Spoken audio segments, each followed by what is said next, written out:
Cumprimento a todos com a paz do nosso Senhor e Salvador Jesus Cristo.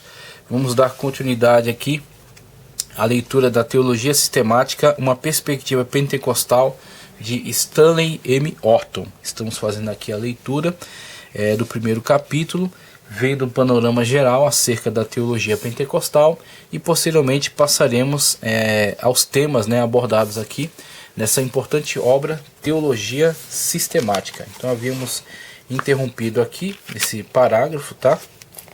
Vamos dar sequência a ele e fazer alguns breves comentários. Veja só. Estamos na página 26, no capítulo 1, Panorama Histórico. O texto nos diz: uma terceira razão que ajudou na preservação da doutrina é que os pentecostais tiveram de fazer certo esforço para manter o equilíbrio entre os ensinos bíblicos e a experiência religiosa. Isso aqui, de fato, é extraordinário, porque se nós nos empenhamos somente no estudo, tá certo? Ou no ensino, mas apenas numa perspectiva teórica, inclusive num outro livro que depois também trarei contribuições, houve o registro acerca de um período logo após a grande reforma protestante, chamado escolasticismo protestante.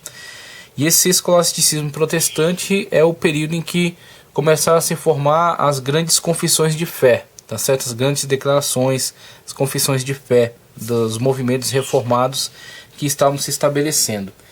E esse movimento com certeza foi legítimo, foi importante, todavia ele trouxe também um contraponto que foi, vamos dizer assim, uma estagnação, acabou gerando também uma estagnação em certos ambientes religiosos, uma vez que a expressão da fé ficou muito congelada dentro daquela dogmática, dentro daquele confessionalismo, tá?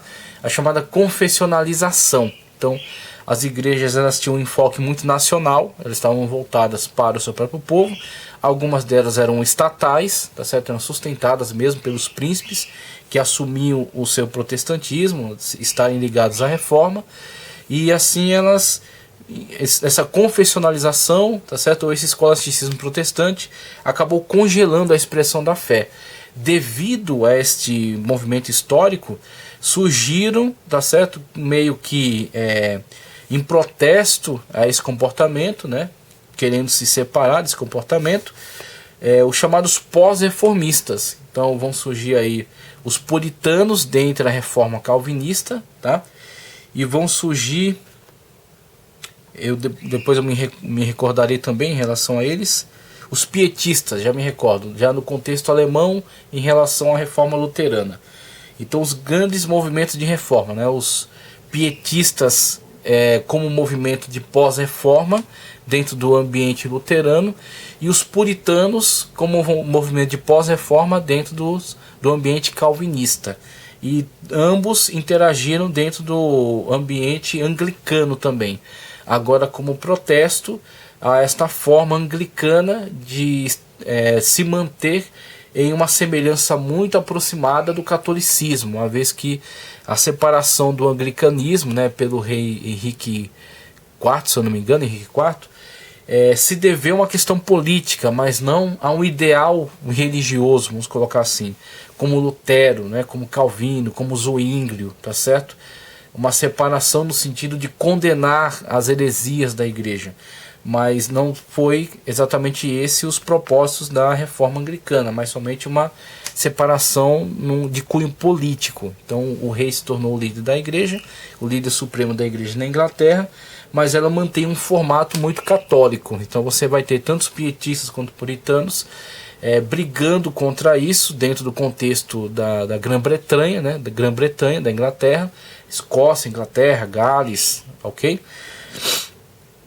E lá esses são chamados de inconformistas, os ministros inconformistas, né, que não se conformam à situação da igreja oficial, ok? Então esses movimentos, tanto pietistas quanto puritanos e dentro da Inglaterra os inconformistas, vão dar origem aos grandes avivamentos, tá? E às grandes missões internacionais, não preocupado somente com uma igreja nacional, ou com uma confessionalização, ou com o estabelecimento, né, dessa dogmática, mas com uma pregação mais alimentada assim pela inspiração do Espírito Santo e com um cunho evangelístico muito mais expressivo, ok? Por isso que, devido às perseguições que eles sofrerão em território europeu, serão os peregrinos que se aventurarão pelo Atlântico e fundarão as 13 colônias norte-americanas. Então, estabelecendo ali grandes igrejas, grandes movimentos, né, de avivamento, e estabelecendo ali uma grande nação posteriormente, que virá a pleitear pela sua independência, né? E surgirão a partir desse movimento do qual eles saem daquele contexto para ter um espaço onde possam expressar a sua fé, possam expressar a sua vida religiosa. E isso muito ligado, como está ressaltando aqui o autor, o fato de ter essa teologia pentecostal ter sido bem sucedida, se deveu a esse equilíbrio entre o estudo teórico, o estudo teológico e a fé, e a expressão de fé. Então, não somente estudo, não somente teorias, não somente teologia, mas também expressão de fé, expressão de poder de Deus, expressão de revestimento do Espírito Santo, manifestações do Espírito Santo, crença na presença do Espírito Santo na atualidade, né? Rejeição ao cessacionismo, ok? Então, todas essas situações preservaram uma teologia viva, porque é uma teologia que é expressa, ok, em manifestações espirituais. Então você tem tanto a questão espiritual, a espiritualidade viva, o avivamento, tá? E você tem também uma fundamentação doutrinária, teológica, em cima das Sagradas Escrituras, né? Uma teologia sadia, obediente às Sagradas Escrituras e que não cancela as manifestações ou as expressões espirituais. Então você tem fé e razão caminhando juntas, né? A razão olhando para as Sagradas Escrituras, escrutinando, examinando as Sagradas Escrituras, e a fé viva na manifestação do Espírito. Então isso é muito importante observarmos esse ponto aqui, porque de fato foi algo muito virtuoso para esse movimento, essa teologia pentecostal.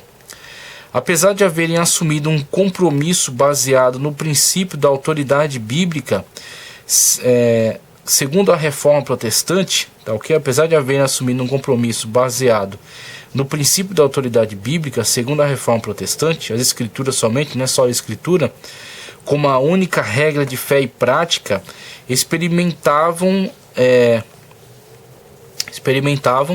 a tentação de elevar as revelações pessoais e outras manifestações místicas ao mesmo nível. Esse é o perigo, por isso que em alguns momentos será necessário fazer uma grande diferenciação entre movimentos pentecostais históricos ou pentecostalismo histórico e o neopentecostalismo. Inclusive há definições das 3 ondas, né?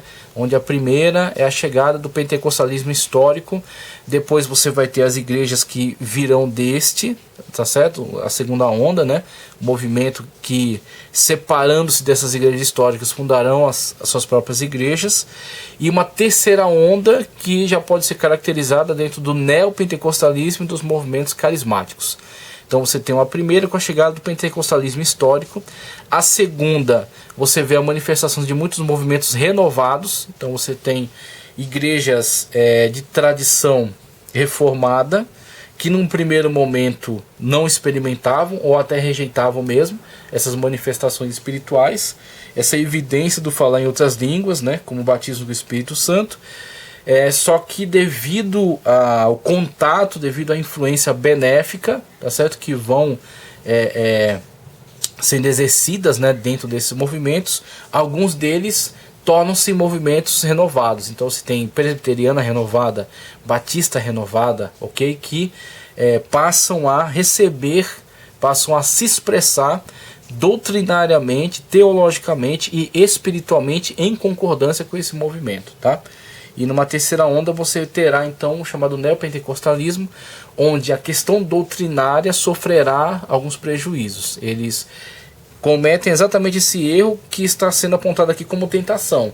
a tentação de igualar as manifestações espirituais e supostas manifestações do espírito, porque muitas delas não podem ser corretamente averiguadas se são expressões do Espírito de Deus ou se são, na verdade, carnalidades, invenção humana ou até demoníacas. Então você tem esse risco, e esse risco ele é sanado quando você tem uma obediência à Sagrada Escritura, uma obediência à doutrina conforme a Bíblia.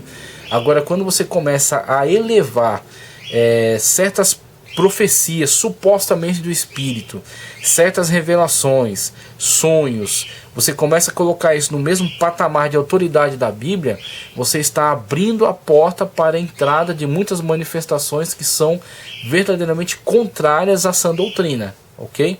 Então muitos movimentos aí que começam a comercializar objetos, fazendo o povo acreditar que eles são detentores de poder, caneta santa, rosa ungida, sal, copo com água no rádio ou na televisão, tá certo? Diversas expressões que são estranhas a essa doutrina, mas que estão ligadas a esse nível de espiritualidade que foi equiparado em autoridade às Sagradas Escrituras, porque o líder sonhou, porque o líder teve uma nova visão, porque ele teve uma revelação, porque ele profetizou. Então você tem agora esse grande risco, esse grande perigo, essa grande porta que foi aberta para as heresias, quando você iguala essas supostas manifestações espirituais à autoridade da Sagrada Escritura, tá?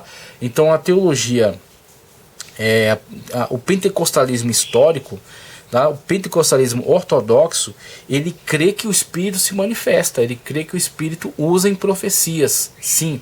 Ele crê que o Espírito opera maravilhas, sim. Só que essas manifestações, elas não constituem cânon. Uma profecia emitida hoje, tá certo? Não constitui cânon. Uma visão, um sonho de um líder não constitui autoridade canônica. Então elas são expressões do Espírito para trazer edificação na atualidade, para trazer direcionamento, mas todas elas precisam ser subordinadas a uma análise da Sagrada Escritura. Se em algum momento elas entram em conflito com a Sagrada Escritura, automaticamente elas caem por terra, porque o Espírito Santo não entra em contradição. Foi o Espírito Santo que inspirou as Sagradas Escrituras e ele não entraria em contradição com ela, trazendo uma profecia que vem se chocar contra um texto, contra uma lei, contra uma expressão, uma ordem que está presente aí na Bíblia Sagrada. Por isso que nós afirmamos que a Bíblia Sagrada é a profecia magna, é a profecia suprema. Uma vez que você está em conformidade com a Sagrada Escritura, você está em conformidade com a vontade de Deus. E suplementando a isso, Deus pode falar também particularmente por meio, da ação do Espírito Santo, que usa em profecia, ou que nos fala em sonhos, ou que nos fala em visões, ou que brada a nós com a sua poderosa voz, mas isso em complementaridade à Sagrada Escritura e sem se tornar canônico no mesmo nível. Cânon é só a Sagrada Escritura, somente a Escritura, conforme o lema da Reforma, tá? A luta é refletida numa reportagem antiga do pentecostal Evangel, que descreve as expectativas de Frank M. Boyd como um educador e instrutor do Instituto Bíblico Central, faculdade, a partir de 1965. Ele esperava que todos os alunos, ao partirem de lá, estivessem mais cheios de amor e zelo do Espírito Santo do que quando haviam chegado. Segundo ensinava, quando o homem tem a palavra sem o Espírito, é frequentemente desinteressante, como se estivesse seco e morto. Veja só a visão dele em relação a isso. Quando tem o Espírito sem a palavra, há sempre tendência ao fanatismo. Mas quando os homens possuem a palavra e o Espírito, acha-se equipado como deseja o mestre. Muito boa visão, né? O desafio para se instruir os cristãos a respeito de uma vida madura no Espírito ajuda a explicar a grande prioridade atribuída às publicações pentecostais.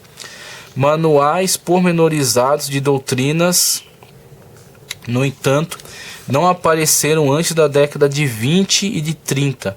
Um dos mais popularizados, Conhecendo as Doutrinas da Bíblia, de 1937, foi compilado das apostilas de Meyer Perlman, professor do Instituto Bíblico Central. O teólogo Russell P. Spittler sugere que essa obra é a joia teológica do período mediano do pentecostalismo clássico. Outros livros com conteúdos semelhantes foram publicados, inclusive o de S. A. Jamieson, Colunas da Verdade, 1926, As Doutrinas Bíblicas, 1934, de P. C. Nelson, e a Systematic Theology, 1953, de Ernest Williams, em 3 volumes. Embora organizada como Teologia Sistemática, é mais um manual de doutrina. Consiste dos esboços das aulas ministradas no Instituto Bíblico Central entre 1929 e 1949. Estudos parciais sobre o Espírito Santo incluíam Que Quer Isso Dizer? 1947, de Karl Brumbach, e O Próprio Espírito, de 1959, de Ralph M. Higgs. Numa atividade correlata, Boyd preparou livros sobre a instrução doutrinária para cursos de correspondência e assim fundou o que agora é chamado Colégio Bereano das Assembleias de Deus. Noutra frente, Alice E. Lucy, missionária na Índia e posteriormente aos hispanos na América do Norte, orientou o Concílio Geral na articulação de sua teologia e estratégia no tocante às missões mundiais. Ela era a primeira grande missiologista da Assembleia de Deus. Seus 3 artigos a respeito dos métodos missionários de Paulo no Evangelium Pentecostal, publicados no começo de 1921, prepararam o caminho para a aceitação das Assembleias de Deus de um compromisso detalhado com os princípios de uma igreja autóctone, ou seja, uma igreja que é desenvolvida para se tornar independente, tá certo? Uma igreja que não fique sempre dependente da sua matriz, mas que ela cresça, se torne independente e assim passe a ser ela também promotora de missões na sua região ou até em outros lugares do mundo, assim como foram para ela, tá? Então, uma igreja que cresça e assuma a sua independência, né? No sentido de ser administrativamente independente e ser agora responsável também por propagação no campo missionário, tá? O que aconteceu com a Assembleia de Deus aqui, né? Então os missionários foram mandados para cá, mas a igreja que se desenvolveu aqui não ficou subordinada à igreja dos Estados Unidos. Ela seguiu junto com uma igreja irmã, teologicamente, em concordância, né? Então você tem uma igreja que segue a teologia, a doutrina, em conformidade com a Assembleia de Deus nos Estados Unidos, mas que não é uma igreja subordinada à igreja dos Estados Unidos. É uma igreja autóctone. A decisão oficial foi comunicada em setembro daquele ano durante a reunião do Concílio Geral. Lucy, formada em Cheltenham Ladies College, na Inglaterra, também escreveu vários livros, numerosos artigos em inglês e espanhol, esboços de aulas e lições para escola dominical. Maravilhoso. E aqui temos a preservação da doutrina depois de 1950. Mas até aí nós já observamos muitos pontos importantes: comportamento, né, correto, e a batalha para se manter a sã doutrina, né, como de fato não foi de qualquer maneira que essa doutrina foi mantida. Houveram embates, houveram debates muito intensos, né? Houveram muito trabalho de investigação, produção de importantes obras, como passamos a ver aqui, livros que vão examinar a doutrina, teologias sistemáticas, missiologistas que estão surgindo, né? Como essa Alice E. Lucy.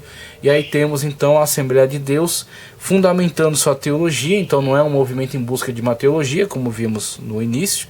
É um movimento que simultaneamente a teologia ortodoxa, uma teologia bíblica, né? Uma teologia que valoriza a Sagrada Escritura como inerrante, como infalível, ok? Que olha para a Sagrada Escritura dessa perspectiva. Simultaneamente a essa teologia que encara a Bíblia dessa perspectiva, também favorece, também valoriza, tá? Preserva a expressão da espiritualidade. A espiritualidade não pode ser colocada em segundo plano. A espiritualidade, a expressão da espiritualidade não pode ser desprezada. Então ela faz com que simultaneamente seja respeitado tanto a teologia bíblica, a doutrina da Sagrada Escritura como a expressão da espiritualidade, por meio da evidência do batismo com o Espírito Santo, né, do falar em outras línguas, a manifestação dos dons, o poder na pregação, como a gente viu aqui, o empenho, né, desse mestre que valorizava sempre essa questão do estudo, mas também do espírito, que com o estudo sem o espírito torna-se tedioso, torna-se vazio, fraco, né, seco, né, e com o espírito, mas sem o estudo, torna-se fanático. Então ele fala que o equilíbrio está na conciliação entre uma correta teologia fundamentada na Sagrada Escritura e, juntamente com essa teologia, uma espiritualidade viva, tá certo? Com a expressão do Espírito Santo, do amor que vem dessa expressão do Espírito Santo, e assim uma pregação eficaz, uma pregação poderosa que venha trazer conversões e glória para o nome de Cristo. E na verdade esses são os ideais que são perseguidos e sempre serão até o grande dia que o Senhor de fato nos chamar para si. Mas a igreja deve buscar sempre esse ideal do estudo, né, da teologia correta, da Sagrada Escritura como regra de fé e prática, como profecia magna, e juntamente com ela a manifestação, a autoridade, a expressão do Espírito Santo, nos conduzindo nessa importante tarefa de proclamar o Evangelho, evangelizar, tá certo? E edificar a igreja na palavra, tá ok? Então vimos aí a preservação da doutrina, né? E agora a próxima preservação da doutrina depois de 1950, ok? Agradeço por você ter ficado até aqui, que você continue conosco, investigando essa importante obra do pentecostalismo. Posteriormente traremos outras obras também, para que possamos estar investigando e sermos edificados por esse conhecimento enriquecedor, tá ok? Muito obrigado, curta o vídeo, compartilhe, inscreva-se no canal e que o Senhor continue te abençoando poderosamente em nome do Senhor Jesus.